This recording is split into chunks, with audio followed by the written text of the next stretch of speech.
సందర్భమును బట్టి, ఆయన మనకు అనుగ్రహించినటువంటి రక్షణను బట్టి, ఆయన మనకు రక్షణ దుర్గమై ఉన్నాడు కాబట్టి ఆయనకు సంతోషగానము చేయదము రండి అంటూనే అంటూ ఉన్నాడు.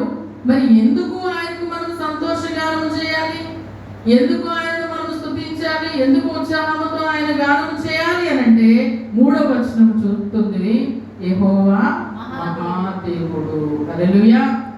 యెహోవా మహాదేవుడు, దేవతలందరికీ పైన మహాత్మ్యము గల మహారాజు కనుక ఆ మహారాజుని చూడటము రండి, ఆయన సన్నిధికి వెళదాము రండి, ఆయనకు ఉత్సాహగానము చేయదము రండి అని ఒక ఆహ్వాన పత్రిక దేవుని పిల్లలైనటువంటి మనకు అనుగ్రహిస్తూ వచ్చింది. అంతేకాదు మన ముందు చదువుకున్నటువంటి మాటలో ఆయన మహత్కార్యములు, ఆయన ఆశ్చర్య కార్యములు చూద్దుము రండి అని 46వ అధ్యాయంలో చదువుకున్నాం కదా.